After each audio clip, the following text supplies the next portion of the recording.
فاطمہ فاطمہ کہاں ہو یار؟ عمر مجھے آوازیں لگاتا بیڈ روم میں آ گیا۔ جی عمر، میں ادھر ہی تھی۔ میں نے جلدی سے اپنے آنسو پوچھے۔ عمر مجھے غور سے دیکھتے ہوئے آگے بڑھا۔ کیا ہوا ہے؟ تم رو کیوں رہی ہو؟ اور باہر کا دروازہ بھی کھلا ہے۔ ہاں سب ٹھیک ہے عمر، میں نے اسے تسلی دی۔ تو پھر رو کیوں رہی ہو؟ عمر بھی یوں جان چھوڑنے والا نہیں تھا۔ بس ایسے ہی یار، بابا یاد آ رہے ہیں۔ اب مجھے کچھ تو ہونا تھا۔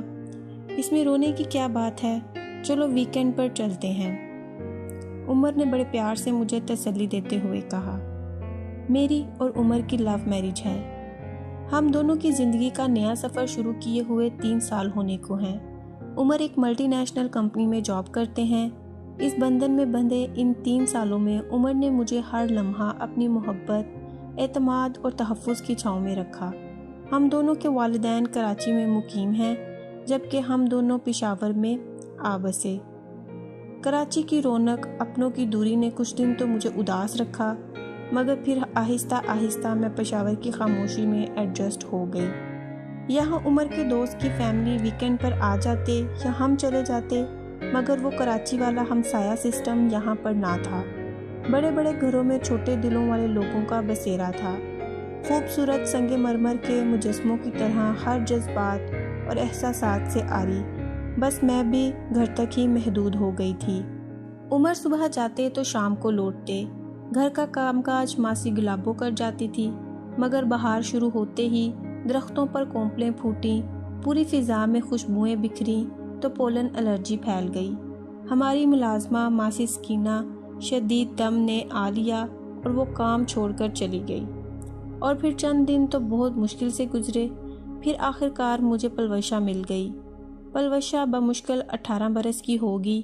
جیسا کہ آپ نام سے سمجھ گئے ہوں گے، وہ پٹھانی تھی، گہری بھوری آنکھوں والی، سرخ سفید رنگت والی، اور وہ بہت خوبصورت لڑکی تھی۔ وہ بہت تیزی سے کام کرتی تھی۔ وہ میرے گھر کے علاوہ 2 اور گھروں میں بھی کام کرتی۔ وہ اٹک اٹک کر اردو بولتی، مہارت سے صفائی ستھرائی کرتی۔ سچی بات یہ ہے کہ مجھے ماسی سکینہ کی نسبت بہت اچھی لگی تھی۔ پلوشہ آتی تو میں گھر میں اکیلی ہوتی۔ چند ہی دنوں میں ہم دونوں میں جھجک دور ہو گئی اور ہم دونوں آپس میں خوب باتیں کرنے لگیں۔ میں اس کا خیال رکھنے لگی۔ میں نے اسے اپنے کپڑے بھی دیے، وہ بھی میرے کئی فالتو کام نپٹا جاتی۔ پھر ایک روز پلوشہ نے مجھے وہ باتیں بتائیں جنہیں سن کر میرا دل ہی نہیں، آنکھیں بھی آنسوؤں سے آباد ہو گئیں۔ اس کی باتوں نے میرے ہوش گم کر دیے۔ میرا وجود پتھر کا ہو گیا تھا۔ میں سوچ نہیں سکتی کہ دنیا میں ایسے لوگ بھی موجود ہیں۔ اس رات عمر نے مجھ سے اداسی اور آنکھیں بھیگنے کی وجہ بہت زیادہ پوچھی، مگر میں اسے کچھ نہیں بتا سکی۔ نہ جانے کیوں مجھے اچھا نہیں لگ رہا تھا کہ میں عمر کے سامنے پلوشہ کی ایسے باتیں بتاؤں۔ مجھے یوں لگ رہا تھا اگر میں عمر سے یہ بات شیئر کروں گی تو گویا میں خود کو بے پردہ کر دوں گی۔ اور پھر عمر تھک ہار کر سو گیا، مگر میری آنکھوں سے نیند کوسوں دور تھی۔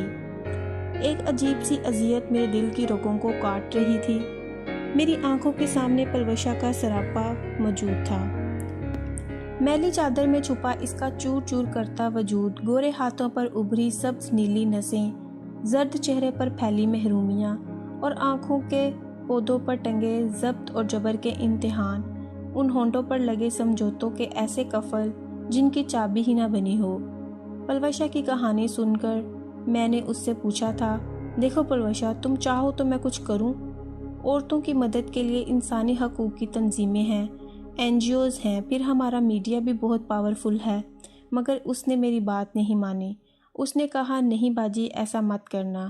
آپ کو صاحب کی قسم، میرا شوہر مجھے قتل کر دے گا۔ اگر میں بچ بھی گئی تو باپ مجھے قتل کر دے گا کہ خاوند کا گھر کیوں چھوڑ کر آئی ہو۔ بس اب یہی میرا مقدر ہے۔ پلوشہ کا تعلق قبائلی علاقے سے ہے۔ اسے اس قبیلے کے رواج کے مطابق 16 سال کی عمر میں 1 لاکھ کے عوض بیاہ دیا گیا تھا یا پھر فروخت کر دیا گیا تھا۔ وہاں بیاہ کے بعد لڑکی کا اپنے گھر والوں سے ہر تعلق ختم ہو جاتا ہے اور وہ پھر بابل کے آنگن نہیں جا پاتی، ماں کی آغوش میں چھپ کر اپنے درد نہیں بتا پاتی، 7 جنم لینے والوں کی شکلوں کو ترس جاتی ہیں۔ گویا وہ اپنے گھر والوں کے لیے جیتے جی مر جاتی ہیں۔ پلوشا کا خاوند اپنے 2 بھائیوں کے ہمراہ مزدوری کا کام کرتا تھا۔ کچی بستی میں وہ اپنے شوہر اور اس کے بھائیوں کے ساتھ رہتی تھی۔ اپنے خاوند کے کہنے پر خود 2 برس سے لوگوں کے گھروں میں کام پر لگی ہوئی تھی اور اسے اردو بولنی بھی آ گئی تھی۔ وہ شوہر اور اس کے بھائیوں کی بہت خدمت کرتی اور اولاد نہ ہونے کی وجہ سے اسے اس کا شوہر مارتا پیٹتا بھی ہے۔ یہ تمام باتیں مجھے وہ کب کی بتا چکی ہے، مگر جو بات اس نے مجھے آج بتائی وہ میرے دل میں نشتر کی صورت پیوست ہو گئی ہے۔ یہ سوچ کر ہی میرا دل کانپ جاتا ہے کہ کیسے وہ اس کرب سے گزرتی ہوئی، یا پھر وہ اپنے وجود کو ریزہ ریزہ ہوتے دیکھتی ہوگی۔ اس نے کہا تھا، اب باجی میں نے آج تک یہ بات آپ کے سوا کسی سے نہیں کہی۔ پلوشا نے مجھے بتایا کہ اس کے گھر کے قریب ایک بہت بڑی کوٹھی ہے اور اسے اس کا شوہر ہر رات کو اس کوٹھی میں چھوڑ آتا ہے اور صبح ہوتے ہی وہ واپس لے آتا ہے۔ یہ بتاتے ہوئے اس کے لہجوں میں برسوں کی تھکن اتر آئی تھی۔ یہ سنتے ہی میں چیخ پڑی، کیا تمہارے دیوروں کو اس کے بارے میں پتہ ہے؟ باجی انہیں پتہ ہے، انہیں سب پتہ ہے۔ روتے ہوئے اس نے اپنا چہرہ دوپٹے میں چھپا لیا تھا۔ یہ سن کر تو مجھ پر جیسے قیامت گزر گئی۔ وہ کچھ دیر تک روتی رہی اور میں خواب کی کیفیت میں اسے دیکھتی رہی۔ پھر وہ آنسو پونچھ کر مجھ سے بولی، باجی ابھی میرے دیوروں اور میاں کے پاس پیسے نہیں ہیں، گھر کا کرایہ دینا ہوتا ہے اور باقی بھی اخراجات اٹھانے ہوتے ہیں۔ میری تنخواہ سے 2 وقت کی روٹی بھی پوری نہیں ہوتی۔ کوٹھی والے صاحب جو مجھے پیسے دیتے ہیں وہ میرا میاں رکھ لیتا ہے۔ میرا میاں اور میرے دیور پیسے جمع کر رہے ہیں، جلد ہی ہم اپنا گھر لے لیں گے اور پھر میری اس کام سے جان چھوٹ جائے گی۔ یہ بتا کر نہ جانے اس نے مجھ کو تسلی دی تھی یا اپنے زخموں پر پھائے رکھے تھے۔ ابھی میرا خاوند کہتا ہے کہ گزارا کرو۔ ہاتھوں کی لکیروں کو غور سے دیکھتے ہوئے وہ بولی تھی، اس کی لکیریں تو کب کی برتن مانجتے ہوئے گھل کر پانیوں میں بہہ چکی تھی، پھر وہ اپنے ہاتھوں میں کیا تلاش کر رہی تھی؟ یا خدایا، یہ کیسی بے بسی ہے، کیسی اذیت ہے!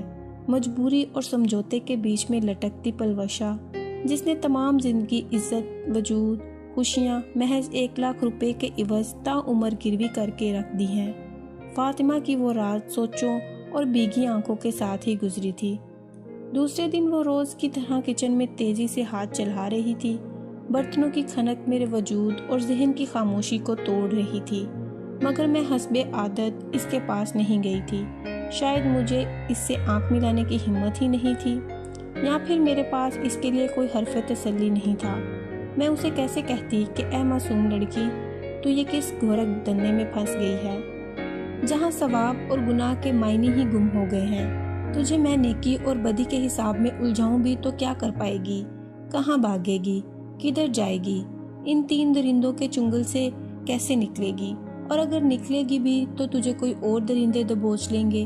یہ رسوائی، بدنامی، دکھ، کرب، اذیت صرف عورت کے نصیب میں کیوں؟ سمجھوتے کی سولی پر ہمیشہ عورت کو ہی کیوں چڑھایا جاتا ہے؟ رسموں کے بھینٹ صرف عورت ہی کو ہی کیوں پڑھائی جاتی ہے؟ بے بسی اور لاچارگی عورت کا ہی مقدر کیوں ہے؟ ماں باپ، خاوند، بھائی کی لاج نبھانے کا ٹھیکہ عورت کے ہی سر پر کیوں ہے؟ غیرت کے نام پر صرف عورت کا ہی کیوں قتل ہوتا ہے؟ کیوں بیٹی کو رخصت کرتے ہوئے ماں باپ اسے مر کر ہی واپس لوٹنے کا عہد لیتے ہیں؟ ان سوالوں کا میرے پاس کوئی جواب نہیں ہے، اور نہ ہی پلوشا کے غموں کا علاج۔ سو پلوشا، تو جہالت، لا علمی اور معصومیت اور بے بسی کو سینے سے لگائے جا۔ اس ذلت امیز سمجھوتے کے سودے کو اپنے وجود کے خیرات سے نبھائے جا۔ یہی تیری زندگی ہے، کیونکہ تو اگر چلائے گی تو بے گھر ہو جائے گی، بدنام ہو جائے گی، معاشرہ تجھے جینے نہیں دے گا۔ تیرے سینے کا دکھ اگر لوگوں کے نظروں میں آ گیا تو دھتکاری جائے گی یا پھر ماری جائے گی۔ پلوشا کو میرے گھر میں کام کرتے ہوئے 1 سال سے زائد کا عرصہ گزر چکا ہے، اور اس عرصے میں اس کے لیے کچھ نہیں کر سکی۔ میں کیا کر سکتی ہوں؟ میں خود بھی تو ایک عورت ہوں، ایک مجبور عورت جس کا سب سے بڑا آسرا مرد ہوتا ہے۔ مجھے سب سے بڑا دکھ بھی یہی ہے کہ پلوشا کا کوئی سہارا بھی نہیں، جس کے میاں نے دولت کے بدلے عزت کا سودا کیا۔